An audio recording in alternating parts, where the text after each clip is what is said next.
Hello and welcome to Sport This Morning. I'm Cecilia Amogbe. And I am Tayo Salam. All right. Let's give it the news. I'm not sure that too many people that were expecting this particular outcome. Anyways, the Pharaohs of Egypt are in the final of the Africa Cup of Nations after dumping out host nation Cameroon on penalties. Interesting. 3-1, it ended. All right, also on the program, it's the Battle of the Stars this weekend in the Nigeria Professional Football League. Shooting Stars and Sunshine Stars. Shooting Stars and Rama Stars will be in action. That's definitely one. Rama Stars and Shooting Stars. Yes, that's one fixture to look forward to on match day 11 of the Nigeria Professional Football League. We've got a comprehensive preview of those games later on the program. Also on Sport This Morning in the NBA, it was all about Trae Young, that man in your picture, ending the winning streak of the Phoenix Suns at 11. Trae Young icing the Suns' winning streak at 11. Take a bow wherever you are, son. So cold. Just immediately after the likes of Chris Paul was announced one of the reasons for the All-Star game. And then this guy decided to spoil their party. Indeed. And it took, I think it was 2 hours before the game we knew he was going to play, right? Okay, and then with that and they just, okay. We'll talk about the NBA much later. Let's get into the business of the Africa Cup of Nations.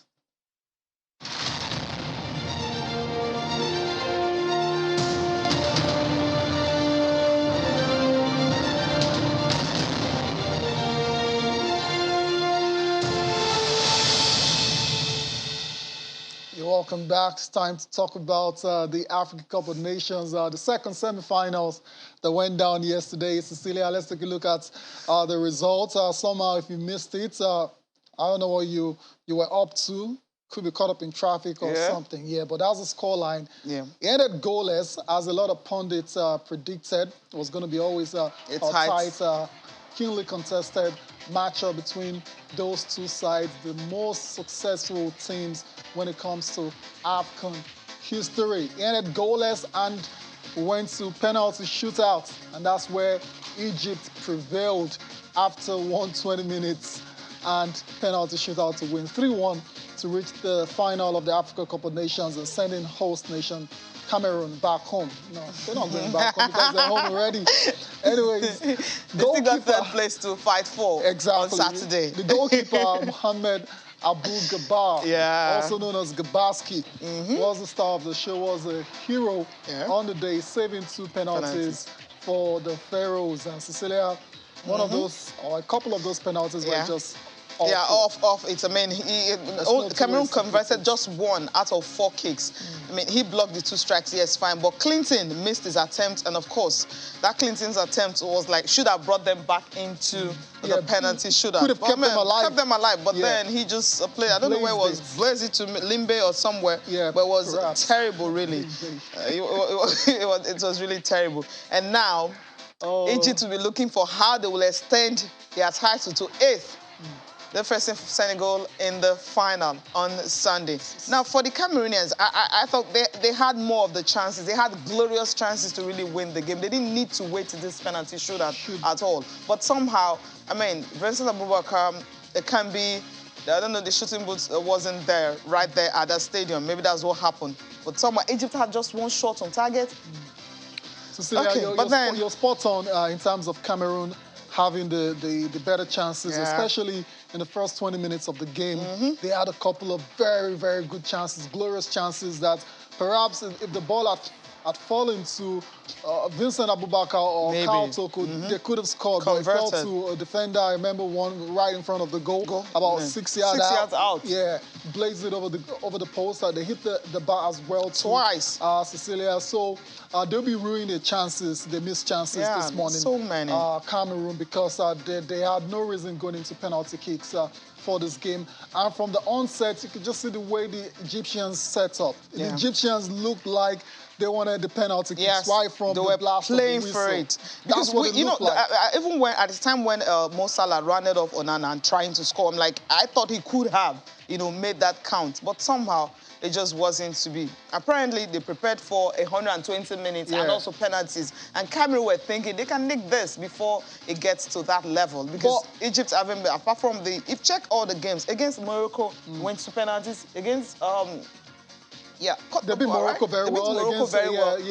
But against Cote d'Ivoire, went to penalties as well. So this guy was a hero as well. To think that Gabaski came on as a substitute for El Shenawi, and he's definitely acquainted himself with that position very well, and it's turned out to be the hero for the Egyptians on 2 different occasions now. Look at Mo Salah with that big smile. One more opportunity to win his first major with Egypt. He's never done it before. Reminds us of Lionel Messi onto the Copa America last year. So Mo Salah will get opportunity to do it again this time around. This time around, he's going to be going up against a very good friend and teammate in Sadio Mane and Senegal on Sunday.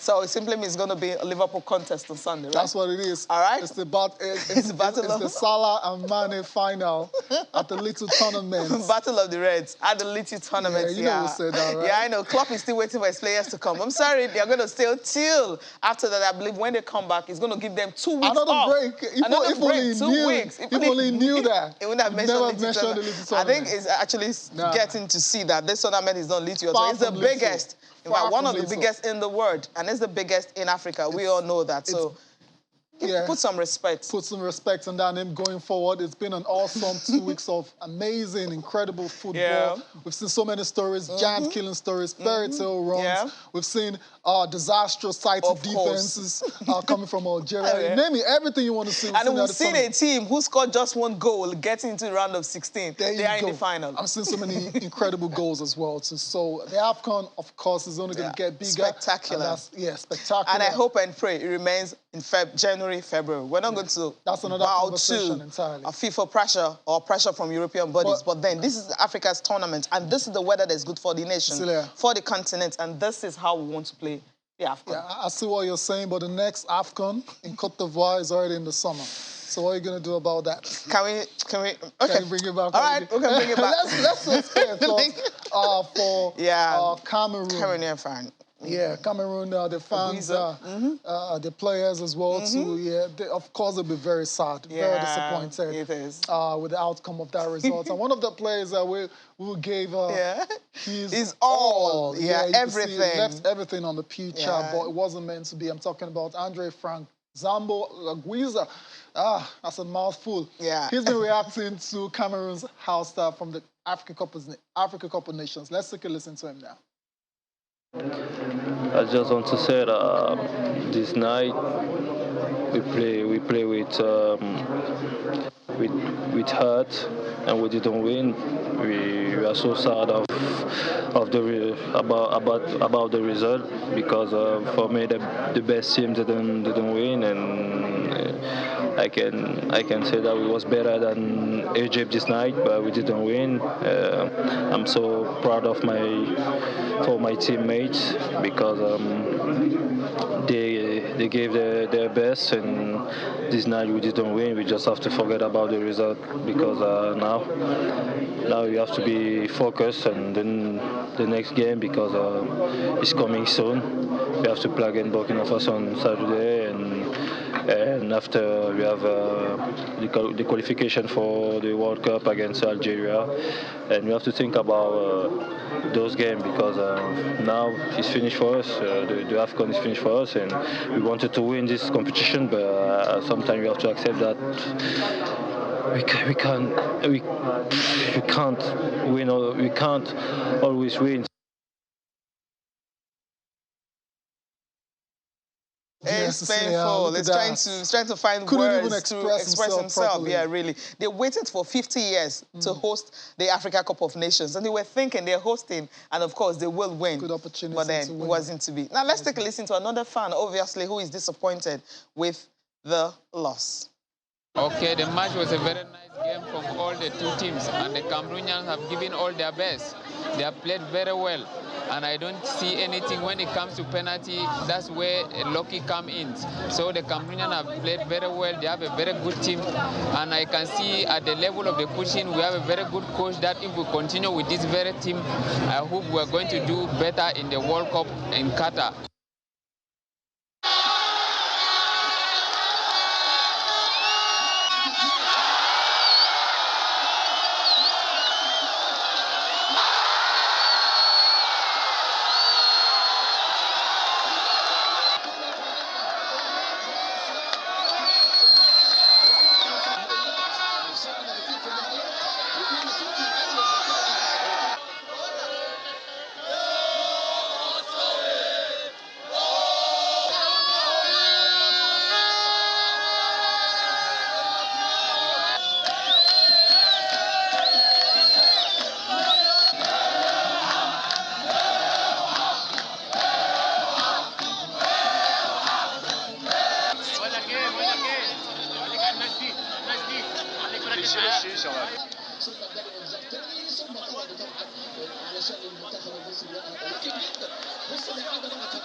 Jubilant fans are celebrating Egypt's qualification for the final of the AFCON. You can imagine the fans are very happy in Cairo because they've got another chance to extend their AFCON record to 8 titles. Cecilia, 8 titles. That's just remarkable stuff. And we'll see how it pans out on Sunday. We're not being joined by Jide Olaniran. We're going to be getting his thoughts on that incredible matchup between Egypt and Cameroon yesterday night.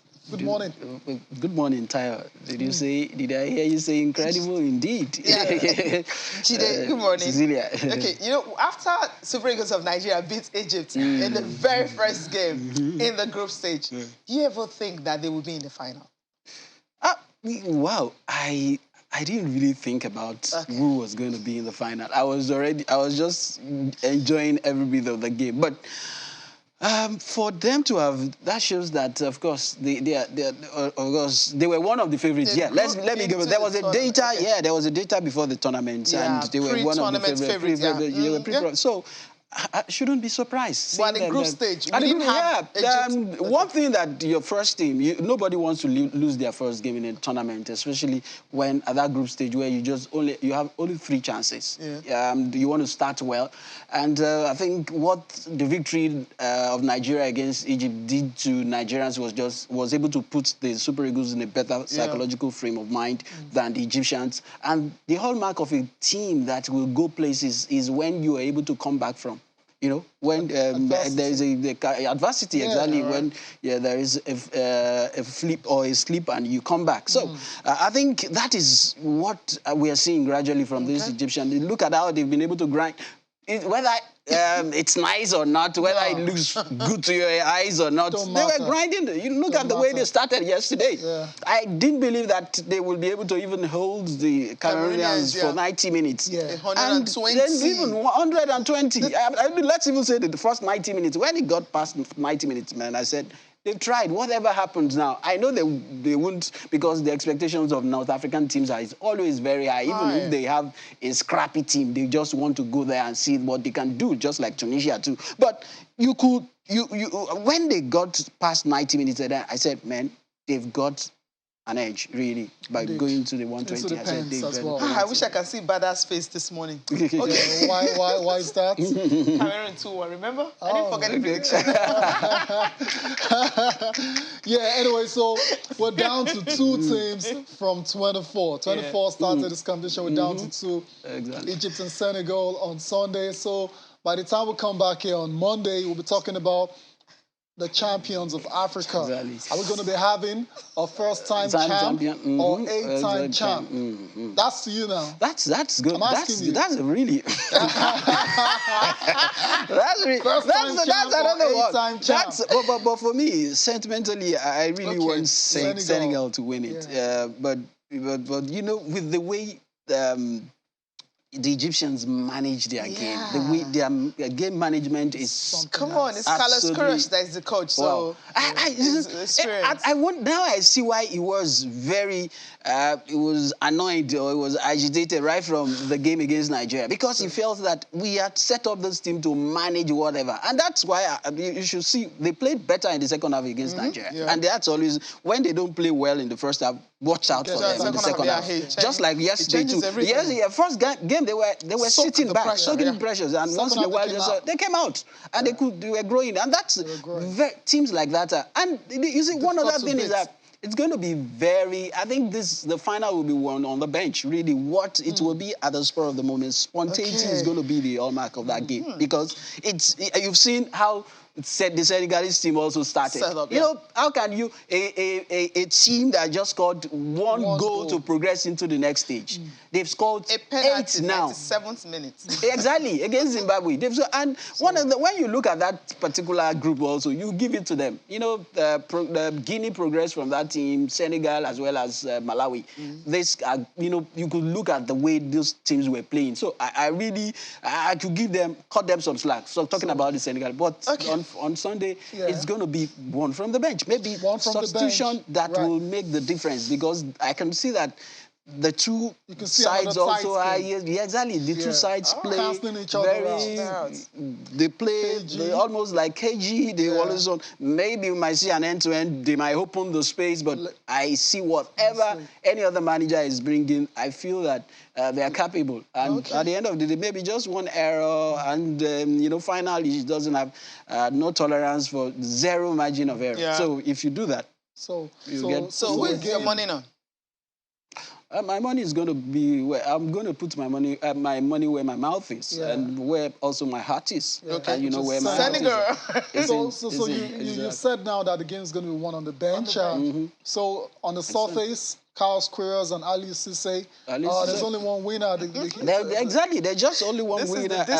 But then that's kind of balanced out now because Queiroz got a red card. Advantage back to Senegal. Right. But you know who is going to be in charge of training and stuff? And he will do that. He will do that. The difference is he won't be on the bench. You need someone on the sideline. What about the communication and everything? Exactly. We've seen managers on the bench against big teams. And remember the manager of Tunisia, the Carthage, wasn't on the bench. And what happened? And they won. They beat all 19. At times, all those things are just putting out there, guys. It's all good. We'll leave it till Sunday. A local coach winning for his country, like Stephen Keshi did in 2013. That's just what we want to see on Sunday.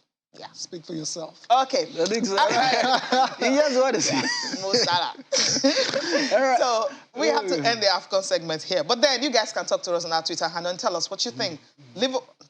Why am I Liverpool? Yes, not my fault. Sadio Mane and, of course, Mo Salah. And that's the reason. So Liverpool will be in action on Sunday. And, of course, is it going to be Mo Salah or Sadio Mane that will be going home with the Africa Cup of Nations? Talk to us. Egypt, 7-time. Senegal, none. So would they have one in their cabinet this time around? So talk to us on our Twitter handle and also send us an email and we'll try as much as possible to read your messages. That's how we end the app. And hopefully we can get over the little tournament tag, right? Okay. Finally. That's how we end it here. So on Monday, we'll conclude the Africa Cup of Nations.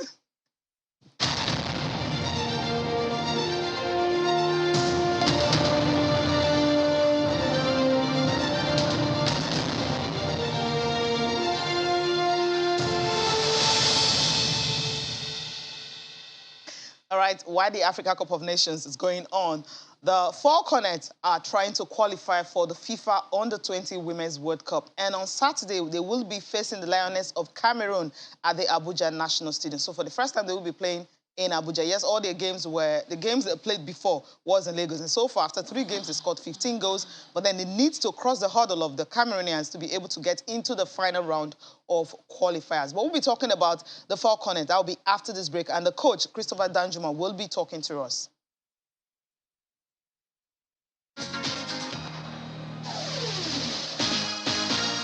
Yeah, welcome back. The first leg against Cameroon ended goalless. And of course, the Falcons are all out to see, Falconets are all out to see if they can beat Cameroon and get a ticket to the final round of qualifiers for the FIFA Under-20 Women's Cup. That will be taking place in Costa Rica in August. Jide, the Falconets so far, they scored 15 goals. But when they went to Douala against Cameroon, none. That's to show you the quality of the opposition. Yeah. Exactly. And that should give us a lot of worry. Yeah, because usually what it means is that if they come here and play a 1-1 draw, that's the end. That's what it means. So you should be worried, and I was excited when you told us that the coach was going to be talking to us. We needed to know what is actually the frame of mind of the players as well as the coach, going into that game. But they've always had a fantastic run. Now that two things matters now. They've changed their venue. Home ground is moved from Lagos, even though you could say, do they get the kind of support that we expect in Lagos? It's different. Maybe there's no difference, but the fact that they've moved it to a fantastic pitch, that they are the ones that will be, opening that pitch for international game. International launch of the pitch again. Right. So let's see. But they have quality team players who are doing well for the various club sides, and for me, I think the coach will be spoiled for choice. It's just that setting up the right team that will get the result that is needed. But it's tricky, like I said. Goalless, 1-1. Just if they score any goal, that puts pressure on the team. So I just hope. And right now, football. Women football in Africa is beginning to teach Nigeria a lot of lessons. We should. There is no longer. We just can't close our eyes and just predict that this is where it will go, because most of those guys too are not resting. They're also developing their games, and there is exposure in women football now, big time exposure. Most of those players are moving. They are moving to better. The climes where football is being played, most of them because we don't get to hear them. The Asia Cup has shown us how, in fact, right now, most of us try to dig in to know what is happening in the other countries, because you see developmental program, from the Southern Africa, especially the COSAFA Cup that they play regularly. I don't know what WAFU is doing. It's just they just do it once in a while when they sleep and wake up and think it's the best time to, But we need to do this regularly so that we can know the level and the stage we are, really, so that we just don't pretend, or we just don't get the wrong feeling that we have arrived when we have not. Competitions like this will bring you back to reality to know that, man, what have we been doing? But, that's the thing. But I just hope that the result will be gotten on Saturday. All right. Result for the team. I think the coach, Christopher Danjuma, is ready to join us now from Abuja to tell us how ready the girls are for the game against Cameroon. Good morning, coach. It's good to have you join us. Good morning. Good to be with you. All right, tell us how ready are the girls for the game tomorrow against Cameroon? Saying being ready will be an understatement, because one thing we need to know is that this the under-20 team has participated from inception in all the qualifiers, and we know how important getting the ticket is to Nigeria as a whole. So the readiness I think is a very, very high. We are all in a very high spirit, and we are all already consumed by it. Seriously. Okay, I mean, our guest in the studio right here mentioned that maybe the pressure will be on because, I mean, you're not playing in Lagos, because, I mean, the game you played before at home, the first home game was in Lagos, and, of course, the support you got from Lagos really encouraged the girls to score plenty goals against CAR. But now, in Abuja, a new home ground, the Abuja National Stadium, will be the first national team to actually open it since it's been refurbished. Are the team really under pressure against Cameroon? No, we try to keep our focus on the game itself. Agreed, we started our matches in Lagos. We're now in Abuja. We try to make sure we with our teams of this, all these happenings of the field, and to make them focus on the game and the result that is desired. So we make sure that the main thing, or the goal or the objective, is go there, beat the Cameroonians and get to the next stage. All right, Coach, before we let you go, what's your approach going to be for this game, considering the outcome of the first leg, which was goalless? I know you've said it over and over again. You like your team to be very aggressive and play on the front foot. Yes. You know that Cameroonians are a physical team. And that was one of the antics they use. I will not say it's a tactics, it was an antics they used against us. When we're playing them, using the players, and they had a little protection, I would say, from the officials.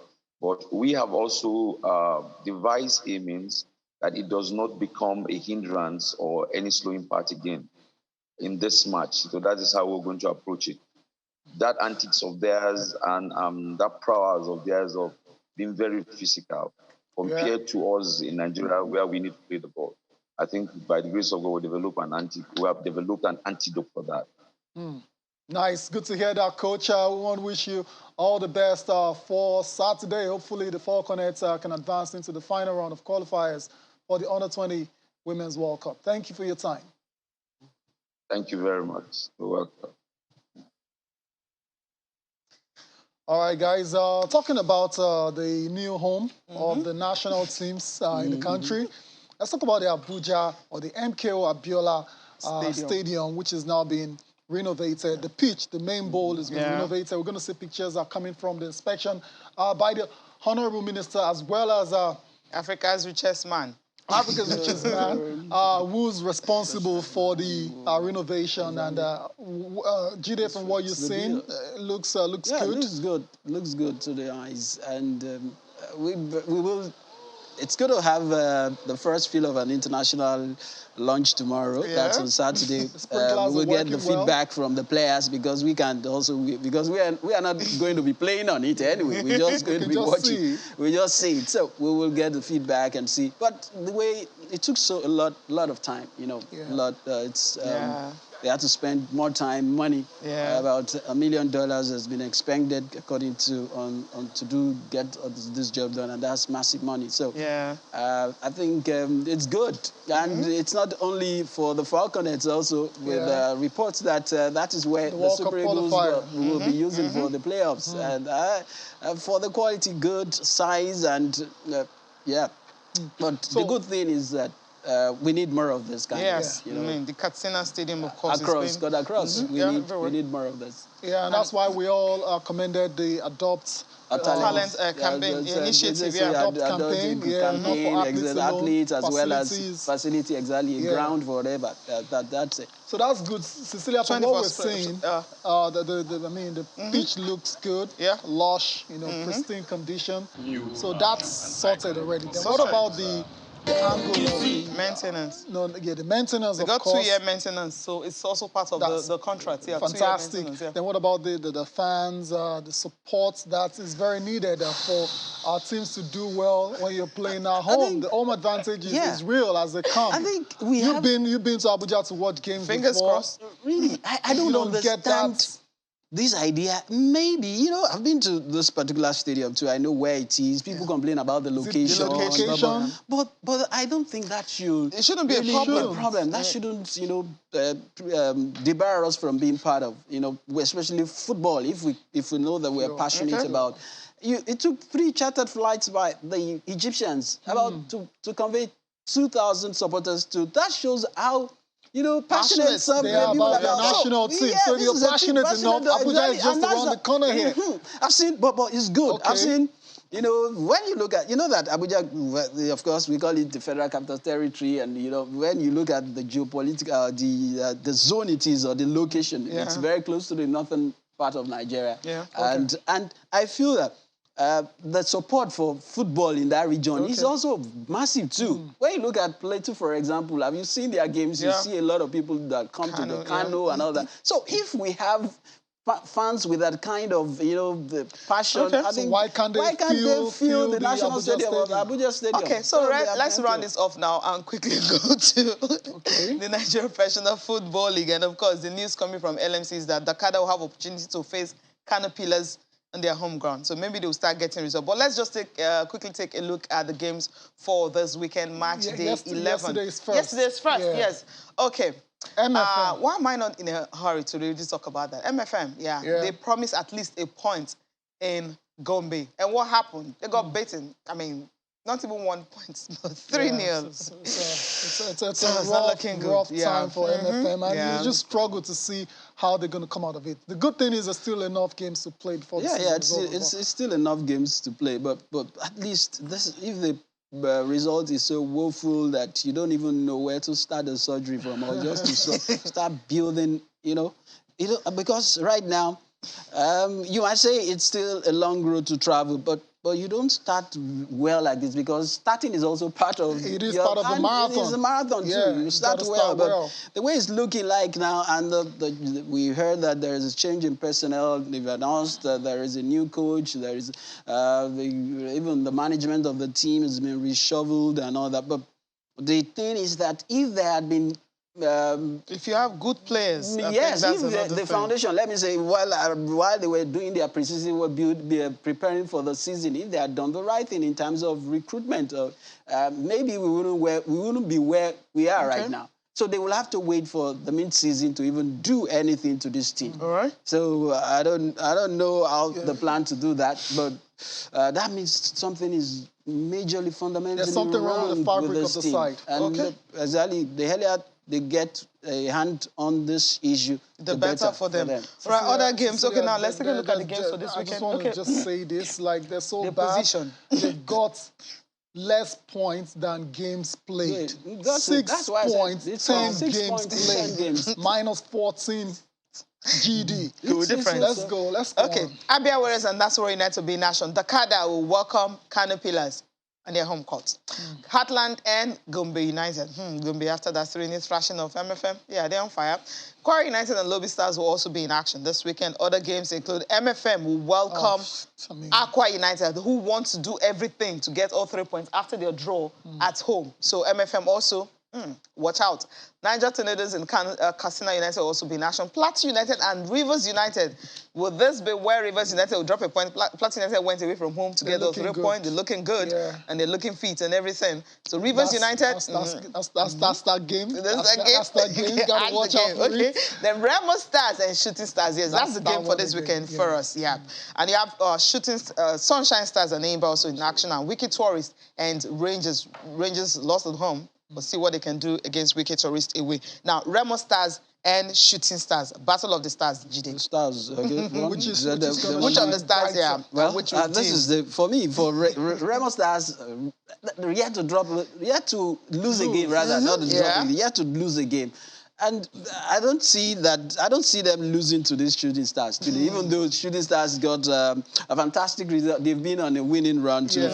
And the last result they got was very impressive, 4-0 against, hungry Heartland. They're hungry Heartland. I didn't say that. Anyway, so, but this might be another reality check for Shooting Stars. Okay. And you traveling to Ikene to play against... what's it called? Playing against Remo. I don't know what Benga Gumbota is doing to this team, but gradually they are struggling, or they're slugging it out already. But for the soul or the zenith of the league with Rivers United, that seems to be the only team also with the same credentials that they have. They yet to also lose a game, and they are still firing all cylinders. So for me, I think I would tilt towards Remo Stars to win this because first is home. It's home. Their home advantage will come, home field advantage, as well as the players, the momentum that they built over the, right from the beginning. Because they almost feel unbeatable at this point. Nobody can break it, at least get of that victory, 3 points. They've always been sharing points or getting the massive, the main points or major points and all that. So I think it's for Remo Stars to lose. It will be an upset if they even lose. Yes, it will really be an upset. Let's talk about the other unbeaten side quickly before we leave the NPFL so we can move on with the show. Plateau United, Rivers, of course, still unbeaten as well, too, but they go to Plateau on a massive high. They're third. The last game, Plateau United Rangers got a win. That's it. That's the best time you want to play this kind of Rivers side. The Rivers is also a quality side, but if there is any team that can shock them, that can put an end to their unbeaten run is this Plateau United. Okay. Because that's where one thing, there is also the 12th man when you go to Plateau these days. Yeah. The fans are always there. Yes. They're rooting for theirs and all that. Fidelis Ilechukwu really doing great job. You know, the difference between the last job he had and now is just that when you get paid regularly, you get your mind is at what you want to do, what you put in, you want to focus. You don't spend more time, requesting for payments than, doing the actual work. Let's see on Monday what we're going to be celebrating. I don't know if Rivers United unbeaten will come to an end. And, of course, that of Remo Stars, that's not looking likely, but I think Rivers United is looking likely, right? More likely. Sunshine Stars in Batu is another one. But the Sunshine, because I know that Sunshine, you might not tip them, but there is one thing they don't do easily like that. They might not lose at home to Eyimba. Yes. And Eyimba, they were in the news for the wrong reason over the week by when one of their top strikers terminated his contract. I know that they've got loads of other players that they can call on, and I feel that. But one thing is that Sunshine may not lose this one to Eyimba. All right, so leaving the NPFL and talk about the birth of a new baby in Lagos. I'm talking about a new club. There's a new club that will be playing in NNL, Nigeria National League. Tayo want me to, okay, it's not, no more. It used to be, but okay, I'm not under pressure, so I'm not going to say it. So the league, talking about Sporting Lagos Football Club. Yes, it's a new club, and just yesterday they unveiled their plans for the new NNL season. And you've seen some familiar faces. Colin Udo is a member of the board, and of course you have also Okonkwo. And the good thing about this club is the fact that it's being put together by those in the corporate world. Yes. Those in the corporate world came together to put forward a club. And of course, NFF First Vice President Sheikh Akiwumi, he was a part of it. Well, then Gordon and Akena is the Lagos Eko, supporting them. And of course, the secretary, that's the secretary, also a board member of the Lagos FA, and that's also Wanko. We know he's an investor, he's a businessman. And of course, you have Gordon Akena, who happens to be the chairman of the club. Let's listen to what this club is going to do, and they're trying to set the pace of how professional clubs should be run in the country. In the house as well. Thank you all for coming. Technical man, because he needs to welcome us. With the young man behind this project is someone who started something from nowhere that has gotten to the pinnacle. And like I said before, I sold a dummy to him. I gave him all the negatives about Nigerian football, what he was going to go through. I thought that would scare him. He said, no, that is the more reason he wants to get involved. That this football in the world is a gold mine. Why we have not cracked it is what bothers him, and that is what we are here to do. We'll not just be, like they say, packaging and packaging or branding and branding. We're going to have good football. Of course, what is branding without good football? And that's why we're going to go out to get the best of the best. As far as players are concerned, we're going to be competing with the Premier League in terms of salaries of players. Let me say it here in the open, that the least paid player in Sporting Lagos will not earn anything less than 150,000 naira. The first thing I'd like to advise them is that they should look at templates of properly run football clubs across the world, and if possible, interface with a few of the ones that are established. Because many of these clubs are willing to actually discuss management of clubs with you. Speak with the FAs here, of course, and even across the world. We have access to all of this, a lot of the documentation, and then implement. And don't be in a hurry. Change takes time. So I think one of the things that's happened over time with some of the clubs in Lagos is that we have these ideas. I keep on saying, look, if you have an idea, 1,001 people have that same idea. It's the implementation that counts.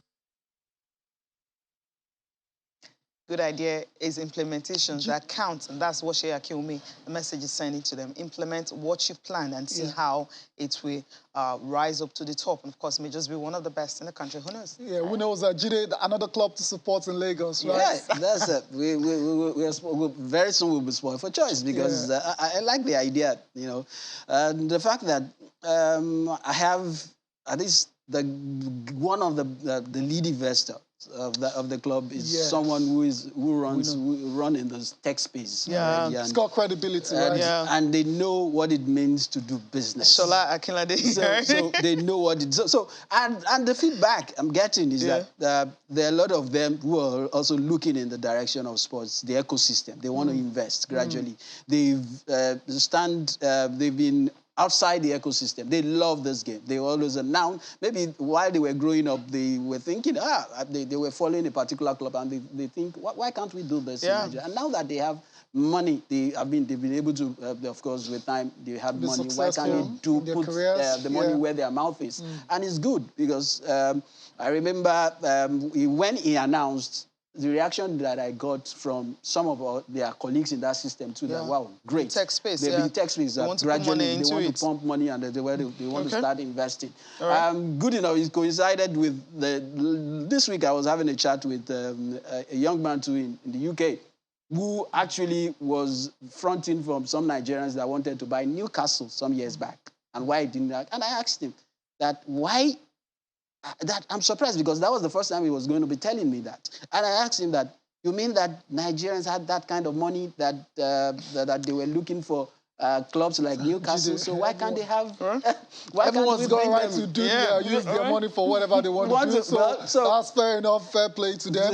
But I feel that, but I know that wrap it up there are quickly, things like this will encourage. If they see that, for example, Lagos Sporting Club becomes viable and they are doing very well, those two can be encouraged because the market is there. That's it. That's what the essence of All right, so I just feel that. All right, then we're going to have to go for a break now. When we come back, we're still going to be listening to officials of the Sporting Lagos Football Club. This time around, they've got like a special plan for the fans. They're promising a great fan experience. We're going to listen to the officials. That's going to be after this break.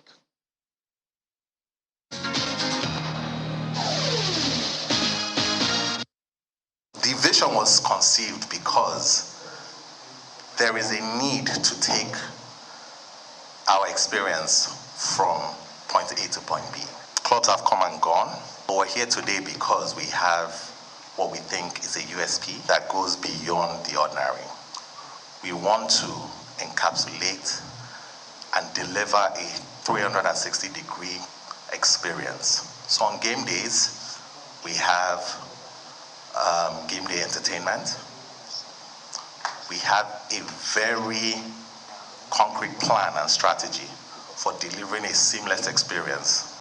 What we want to do with the founding membership is give everybody a chance to be part of that, founding team, founding member.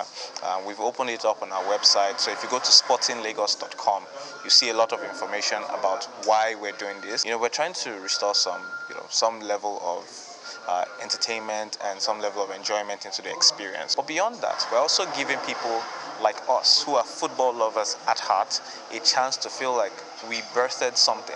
It's not just you think of Manchester United, Arsenal, Liverpool and whatnot, and you don't know how they started. You don't know the members behind it. But you and I encourage you to also be a founding member. Yes, officials of the newest football club in Lagos State in Nigeria, Sporting Lagos Football Club. They've spoken well. For me, the positives is that I'm seeing already where they started. For them to have brought someone who had retired to US back home to work, I think in Nigeria, that's it. Colin. Okay, Colin. That shows that. When you read that, that shows that's good for Nigeria. That's the PR we need to do. And you bring people who had retired, maybe giving up on the country, and you bring them back. Colin is just working with ESPN. Come on, he hasn't given up on Nigeria. So you've got an opportunity. ESPN, and so his job is mostly in the US. I know. That's just on the light side. Where you're coming from. You've got an opportunity to be a founding member. Yeah, you've got an opportunity. So you have to go to their website, log in, and invest your money, and you'll be part of it. It's so easy. So you want to be one of the owners, right? Founding member. Founding member. Not owner. Founding member. Not owner. So you just want 1,000 founding members, right? 1,000. That's what we're looking at. The model they use. Of course, that's the model most of these clubs that you, especially in North Africa. Yeah, that's the model they use. So the inaugural game is going to be February 12th at. It's going to be Lakon, right? So that means NNL would have started by then. That's what you're saying, right? February 20. And we have Vandresa also. 12. Don't forget there's Vandresa in that same league. Yeah. So all right. gradually, the more the merrier. Let's talk volleyball right now. Okay, now, Nigerian volleyball is having an invitational challenge, and about 21 teams have indicated interest that they will take part in this year's edition. And it's going to be on the 27th to 4th of March, 27th February to 4th of March in Niger State. So the teams that have indicated interest happens to be Spikers, you have a Navy Sailors, NAF Rockets, Superstars, G-Rank Spikers, Just Rhinos are some of the teams that will be there. So you also have Bauchi, Yewa, also the Scorpion, Spikers, so many funny names. The director of the team said that the objective of this tournament is actually to complement the vision of the Volleyball Federation to promote unity, empower youth, and strengthen grassroots diversity across the country, which is going to be a good one. So this is a good one for volleyball players in the country, opportunity for them to have another time to play the game they love so much. Fantastic. Right? Okay. Right. Elite basketball, quickly, just take a look at the games that were played in match day 3 and also fixtures for the semi-finals. For Rivers Hoopers, despite losing their first game, they are in the semi-final. But then let's look at the fixtures for the results coming from match day 3.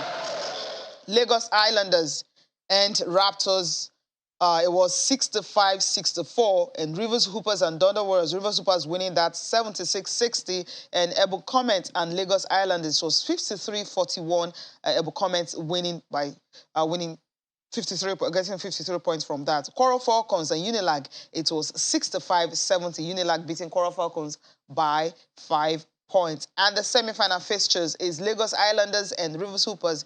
You also have Unilag and Lagos Legends will be in action. That's coming from the Elite Basketball Championships. All right, so that's looking like a final between Rivers and Unilag. Unilag, that's preparing themselves for the Nuga. I think that shows some signs that they are the team to beat at Nuga, because if you play and they are doing very well this well, that means we should expect that. So the Nuga games, the basketball competition, the basketball event that you all need to look out for. No mercenary, okay? All right. All right. No. They're good all enough right, for let's that. go still talking basketball. Let's go to the NBA, give you the results of the games that were played yesterday night and this morning. 6 games in total. And these are the results for you. The Timberwolves are defeated Detroit Pistons 128-117. Anthony Edwards with 25 points, while Karl Anthony Towns added 21 points in that victory. The Miami Heat, they were just too hot for the San Antonio Spurs, 112-95. That's how it ended in favor of Miami. Bam Adebayo with 18 points and 11 rebounds in that victory. The Suns, surprise, surprise, the winning streak is over. At 11, they lost against the Atlanta Hawks. That's our feature match of the game, so we'll come back to it shortly. There were also wins for the Toronto Raptors, the Golden State Warriors, and the LA Clippers winning the Battle of LA with just a single point. Reggie Jackson with 25 points, including a driving layup with 4 seconds remaining to give him that victory over the LA Lakers. Very, very painful loss for the Lakers, but it is what it is. Especially after Anthony Davis putting on 30 points and 17 rebounds. Yeah. Too bad. Wasn't enough. Let's take a look at our feature game, the Suns and the Hawks. Trae Young was the star of the show. He was simply sensational. 43 points on the night for Trae Young against the Phoenix Suns, and he also actually led a flurry of 3-pointers coming from the Atlanta in that 124-115 victory to end the Suns' 11-game winning streak. The Hawks made 20 of 41 3-point attempts, including 6 by Trae Young. And 3 were made in the final 37 seconds remaining. There you go. So it was clutch, and he totally outplayed Devin Booker, who scored 32 points for the Phoenix Suns. Mikal Bridges at 24, while Chris Paul finished with 18. Let's take a listen to the post-game thoughts coming from the star of the night, Trae Young. Man, I think I just grew up just watching these moments and like thinking about being in those moments, and just every time I worked out, I'm just always thinking about just myself in those moments, and playing tonight against the best team in the league with the best record, and they're on an 11-game winning streak. I think it was just the mentality and focus that I had and my teammates had just to come out here and get a win. And that's just, I love those moments.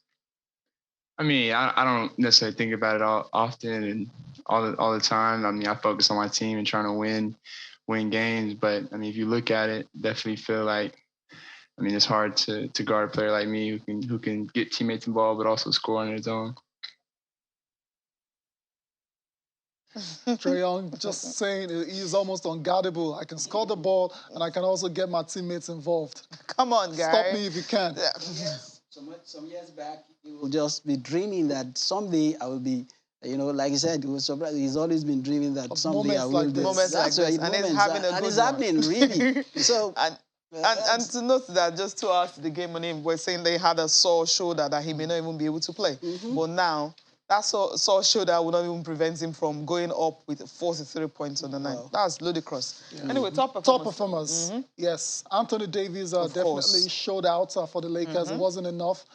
They lost. He scored 30 points, 17 rebounds, and 2 assists. Too bad it was a loss. Nikola Vucevic also played a fantastic game for the Chicago Bulls. 18 rebounds, Cecilia. These guys are on fire in the post, 4 assists. And last but not the least is Trae Young, of course. 43, 5, and 1 steal. Take about, guys. The All-Star reserves have been announced as well, too.